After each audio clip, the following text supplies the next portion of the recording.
Hello again, everyone, and welcome to this edition of AON RunDown, the best of AON Part 1. I'm, of course, the X-Man, and alongside me, as always, for this ride, Mike Edwards. This week, we'll be taking a look back at two of the biggest matches in AON history, matches that set AON above its competition. And not only will we be bringing you the matches directly from the ring, but we're presenting you the stories from the athletes involved in these matches. That's right, Mike. And to kick things off, it's one of the most emotional matches in the history of AON. Former best friends C4 and Israel St. Patrick clashed at War for Territory 2. This match had a ton of history and led up to one of the most brutal meetings in the history of AON.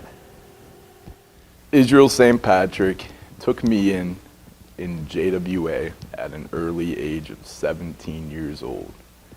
He was my family with the FCM. He taught me everything I know, and that's where I am now. I seen a young, talented individual, and this kid had smarts that I haven't seen in this business in a long time. So I decided to take him under my wing. And when we formed the Flood City Militia, there was nothing that could stop us. We proved that. They were tag champs. We went into a 6-man against Bill Collier, Black Lightning, Shane Mouse. I'm not gonna say that we destroyed them, but we definitely came out on top. We had the crowd so mad that they almost rioted. Come Pledge of Allegiance out in Wimber, PA. I had a match against James Ford and John Holbay, with my partner being Israel St. Patrick. Israel never showed. I don't know what he was doing. He had something better to do that night. But I ended up getting obliterated by these guys. I didn't have a chance to catch up with C4 earlier in the day to talk about what we were going to go through in the match. And as soon as C4's music hits, I see the broker, and he pulls me to the side, and he's like, come with me a minute. So I walk over, and he puts a little bug in my ear, and he says, there's a situation, mitigating circumstances, Black Lightning had to drop the title. So I have an idea to start this group called the Empire. And what I need you to do is I need you to help me take this to a whole nother level, bigger than the FCM. I need you to be the champ. And I said, well, I'm getting ready to go out there and do a tag match. And we're going to win these tag straps. He's like, this is bigger than that. He's like, I need you to go out there and win that battle royal tonight. I need you to become our champion. I made a decision. I made a business move. And I let C4 go out there and just get destroyed. But I ended up getting obliterated by these guys. After that, I had nothing. He was my number one on MySpace. I sucked it up like the man I am. Walked in the back waiting for the Battle Royal at the end of the night to win the AON championship. The biggest thing you can get in the AON. My last competitor was in the ring with me, and I proudly threw him out over the top to win the title. I got the title handed to me. I had it in my arms. Got my arm raised. And what happened? Nothing but Israel St. Patrick deciding to show up and try to take it away from me. This is everything I've worked for since JWA. This is everything I worked up to in the AON. Who would have known? Who would have known that later on in the night that C4 would have been the last man standing in this battle royal? But Israel St. Patrick took it to himself to bring a steel chair into the ring and crack it over my face. I walked into that ring, I looked this man dead in the eye, and then crushed him with a chair. It was a beautiful moment. I watched all his dreams fall. It came to the point that Kes Edison granted the match. It was a ladder match, may I say, against myself, C4, and Israel St. Patrick. For whatever reason that Kes Edison has a problem with me is because of the broker. I'm a good guy. I'm probably one of the nicest guys you will ever meet. He just has it out for me. And for whatever reason, he decided he's going to make this a ladder match. C4's getting his rematch shot. C4 just destroyed me, just brutalized me. And it's probably one of the worst beatings I've taken from anybody in this sport. I lost that match. Why'd I lose that match? It's not because I didn't want to win. It's not because I didn't want the title. Of course, everybody wants the title. Israel St. Patrick blatantly attacked me at the end of the match with the help of the broker. I had to come up with a game plan, so I mean, broker had a backup plan. Once we saw C4, if it came to going for that belt and it looked like I wasn't going to be able to make it, we got plan B. Plan B and C, actually, because it was 2 tasers. And soon as he crushed me with them chair shots, through the chairs, power bombs, Rubik's cubes, hand me the tasers. He was like, get him. And I got him. He tased me off the top of this ladder and made me fall 8 feet to the ground off of a taser. Israel St. Patrick just isn't that person that I looked up to. He's not just that person that helped me out through the JWA and the AON. He's an enemy now. He's nothing to me.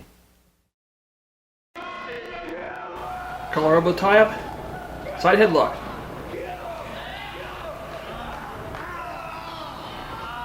C4 wrenching on this hold. Nice shoulder block takedown. Don't pose to the crowd. Stay on him. Stay on your man. That's a bad idea. You need to stay on Israel St. Patrick. That's how matches are lost. Back to the headlock. Well, it's an effective maneuver. It's been tried and true over the years. Going back to the great Bruno Sammartino. Off the ropes. Another shoulder block. Off the ropes. Israel St. Patrick, what are you doing here? There's no timeouts in wrestling. Oh snap, a slap. Oh, nice spear. Stay on your man, don't let him up. Both men back to the vertical base, off the ropes. Oh, that didn't do any good. Well, that did. That was effective. Oh, nice kick to the head. Right to the temple. That's enough to make a man... Going outside the ring here, getting under the ring. What's he going for? Come on now, you don't need to do this. Seriously, who stalks those rings? There's so much stuff underneath them. You'd think after all these years they wouldn't put ladders and chairs under them. Oh well. Let's get back to the action here. Israel say, oh my gosh! Took a little too long on the outside. Unbelievable. Out on the apron. Not a good place to be. There are no mats around ringside. And there never will be in AON wrestling. Oh, my God. He just broke him in half. And the referee to check on him. Make sure everything's okay. Now where's he going? Dude, are there like better toys on that side of the ring or... I don't know. I really don't know, Mike. I really don't know.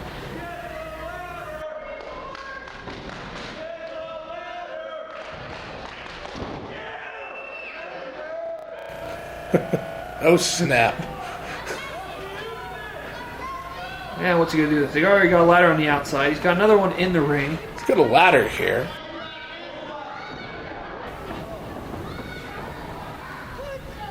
He's climbing the ladder, rung by rung. Look out from behind there. Israel St. Patrick, he's got a chair, And wha-bam! Oh, yeah. That's one way of getting him down. And that's doing it the hard way. Nice headshot. He Now almost climb that ladder. decapitated him with that one. I think a fan in row 8 got one of the teeth as a souvenir. Chi-Chi at ringside.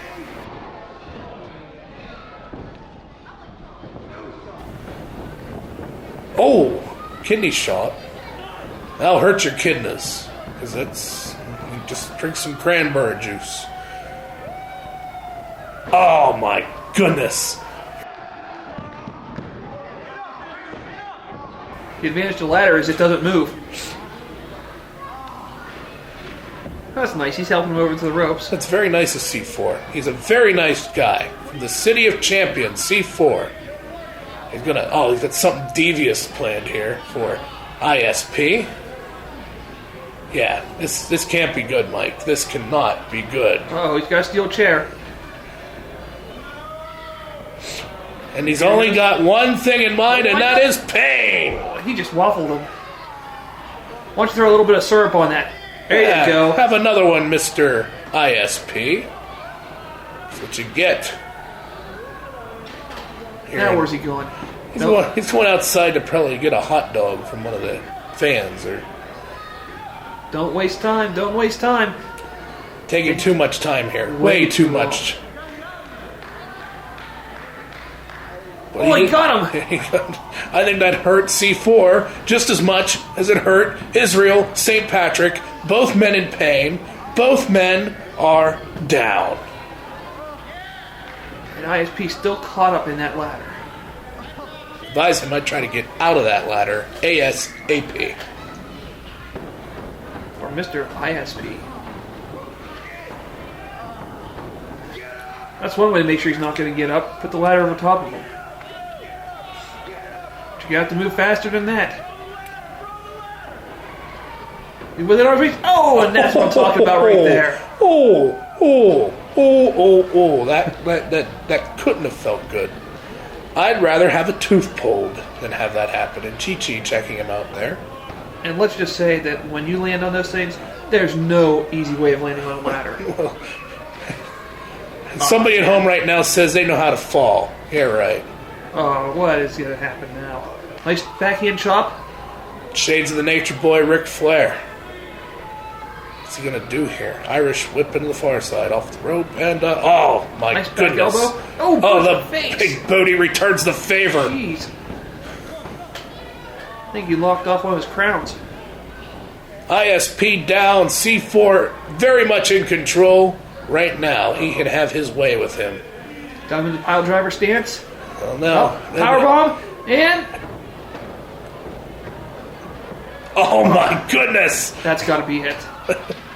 You're not getting up from that. He just power bombed him through chairs, ladies and gentlemen. Steel chairs, the unforgiving steel chairs. ISP is in a heap of trouble here. Somebody call the Johnstown paramedics. We need to get an ambulance for that. Get poor the guy. Altoona ones down there too. Heck, call Bellwood.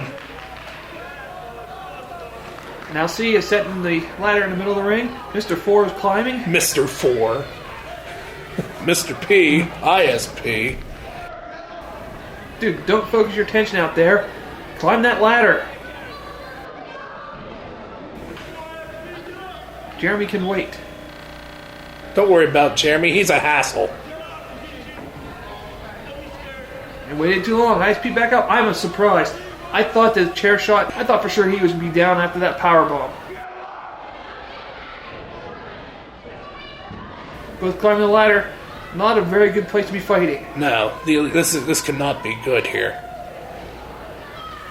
History has anything to say about this is not going to end well for either man. And Booyah!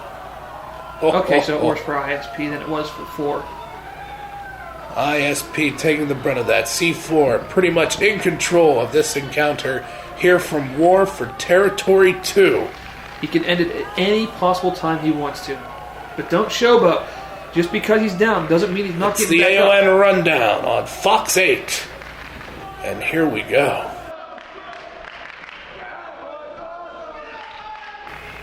These men hate each other, Mike. I mean, they don't even, like, if I was backstage, oh, and who's that from behind? Oh, is that who I think it is, Mike? Is that Hassel again? What is Hassel doing? He's And creating a hassle. He's dressed up like, I don't know, like a member of, I don't know. Looks like he's ready to go to a wedding, not to an AON show. And C4's had enough. And Oh, man. yes, Choke out powerbomb. Nicely done. a Baldo bomb. Shades of Prince Albert. C4, ISP, a heated rivalry. Only could be settled at War for Territory 2. It's got to be his extreme hatred for him that ISP keeps getting up. ISP with the chair. Oh my goodness. There's one. There's two. And how about 3? There's 3. How about 4? Give me 4. We have 4. Does this There you count? go. Yep. That makes up for powerballing with your 4 chairs. Well, he's just working on him here. And that's just the other hatred ISP shows towards C4. That is their way of getting along, I guess. Well, some relationships are that way. How many daytime talk shows And now make the their ref living that way? and ISP climbing the ladder. And there it is, the AON. He's got him. Oh! Man. Oh! Out of the electric chair. Nice drop. Oh! That's going to hurt the neck, the shoulders, the back of the head. Somebody call his chiropractor. He's going to need him tomorrow. Jeez. And that coveted AON Western Pennsylvania Championship belt dangles above the ring. Here at War for Territory 2, Israel St. Patrick on the ground. C4 is adjusting that ladder to begin his ascent to AON Championship gold, Mike. Wait a minute. Did the broker just hand something to ISP? What is he even doing there? Does he belong at ringside? No, the broker does whatever he wants to because he is the commissioner. He's got it. He's got it. That looks like a taser. And Right down there, he goes, right the there, taser. the taser. Unbelievable. Somebody called the Johnstown State Police and everybody else in between. You better. There's a robbery about to happen. ISP just He stole steals this match. Stole the title. Crying out loud, where is the security at? Who let him in here with a taser? All or Nothing Wrestling would like to thank their sponsors for their continuing support. When Justin Starr arrived on the scene in All or Nothing Wrestling, he had no idea that one of his earliest challenges was going to be against a man who was on a mission. That man was Marcus the Nomad Cage, and it seemed the Nomad had enough of professional wrestling, and like his namesake Cage, wanted to bring mixed martial arts into AON. And that experiment began November 17th, 2009 at Come Correct in Nicktown. The match was started because of our mutual hatred for Ryan Fear. At War for Territory 2, we were putting a handicap match. It was me and Nomad versus Ryan Fear. I thought we had it in the bag. It was a 2-on-1 handicap match. We had a chance to basically show Ryan Fear what it was like to be double teamed, what it was like to be outnumbered. About halfway through the match, we had Ryan Fear basically killed, and his little flunky, Adam Nostick, comes out, interrupts the match, and Ryan Fear takes a chair, busts it over my head, and suplexes me. I'm sorry, he hit the DDT driver on me onto the chair, and he got the 3 count. And of course, the Nomad, being his arrogant little self, comes out and says, "Oh, Justin Starr's to blame." So of course he goes ballistic and basically rips off my neck, rips off my head. He loses the match. I had it well in hand. We had Colin Blair run out, try to help us. And even with that distraction, I had it all in hand. And then Justin Starr allowed himself to be beaten. And after the match, I snapped. I gave him the roll cage and tried to break his neck. After that, I got a phone call. And they said, "Hey, do you want to get a little revenge on the Nomad the next show?" And I was like, yeah, I'll definitely take on the Nomad the next show. So that set up the match against me and him at Come Correct. Whenever I went into that match, I was thinking, he's going to come out with his normal, come out with the bowling ball and his, grubby pants and his grubby shoes and whatever. But no, whenever he comes out in this, he had biker shorts on, he had MMA gloves on, and I was like, I didn't train for this. We start the match, and he comes out, and I go in for a tie-up, and he goes like this. And I'm like, well, what does that mean? And he's like, you got to touch my gloves, it's a respect thing. I didn't get it, but I went along with it. And so as soon as I did it, I showed a little respect, and what does he do? Just slaps the taste out of my mouth. So much for respect. I just wanted Justin Starr to, show some little respect, MMA style. I wanted him to touch my gloves, and He was reluctant to do it at first, which was very disrespectful towards me. So when he went for it, I smacked him in the chops, knocked the taste out of his mouth, give him an idea of what's to come. The match goes on. I tried doing, what I was trained to do. I tried hitting my moves. He got the better of me for most of the match. But as the match went on, I started coming back. I started hitting my moves. I just happened to have the better offense. And towards the end of the match, I hit my finisher, the dead star drop. I hit him on it and got the 3 count. He gets me with a pin. He hits me with one of his little fancy moves. I was momentarily stunned, and he pins me. If he wants to, go one more round, as it were in MMA, I'll get the 1, 2, 3, same as it was before. Alright, and here we are in Nicktown, ready for our next match. And I'm going to wonder, I'm going to go on record here, how did the Nomad afford this ring attire? I was just wondering, he wants a little respect, a little respect in the glove. Okay. He does it in the boxing world, and MMA world. The only world is professional wrestling. Shows him the respect. Oh, come on. Well, that's a dirty move. What a sore loser. Dirty move from a dirty guy. Sore sport, that's it. That's the word I'm looking for, Mike. He hasn't lost yet. He's not a sore loser yet. All right, here we go. Go behind, turn around, take the double leg takedown. Nicely done. Going into the ground and pound. It's tried and true when it comes down to the MMA world. In the corner, Justin Starr for this encounter Went here. for a takedown, didn't work. Kick the midsection, forearm to the face. Another one to the head, another one. Keeps rocking his world. And Nomad had better get out of this corner. That's one way out. Nice stiff kick there by Justin Starr.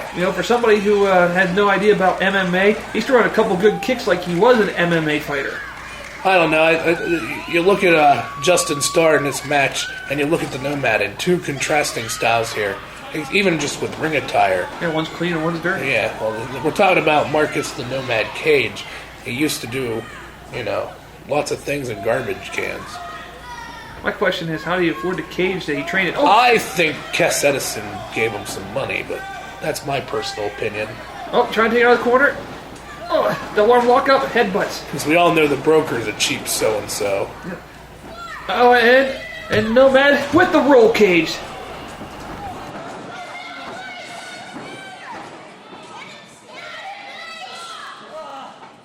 I wanted the rear choke.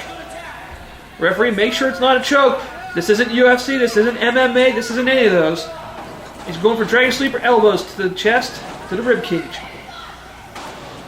Body scissors. Dragon Sleeper with the body scissors. And come on, ref. He's got the ropes. Break the hold for crying out loud. He's a dirty fighter. Dirty deeds done dirt cheap when you're talking about the Nomad. Marcus Cage back up on his feet. You better get up.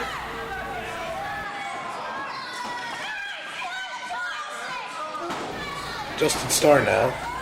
Couple shots to the ribs. Knee to the chest.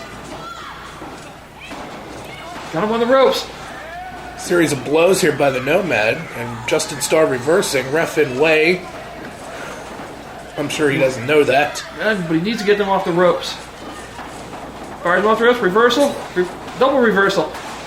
Oh.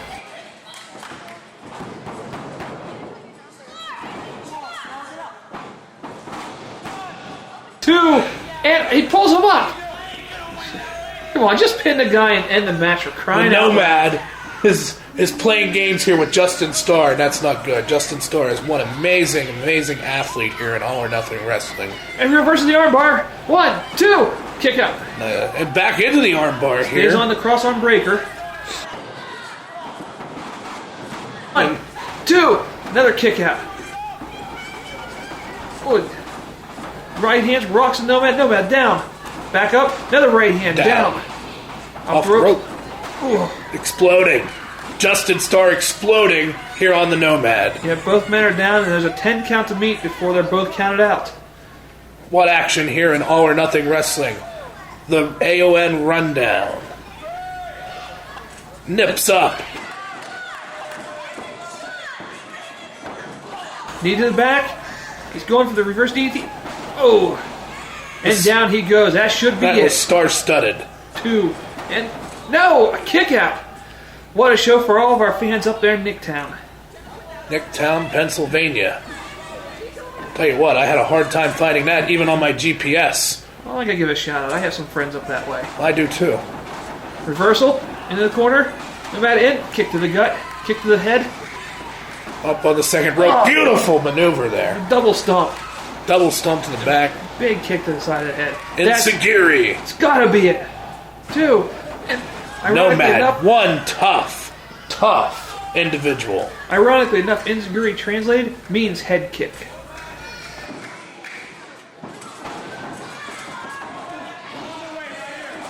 Kicks. Back to the corner. Fires him off. Goes coast to coast.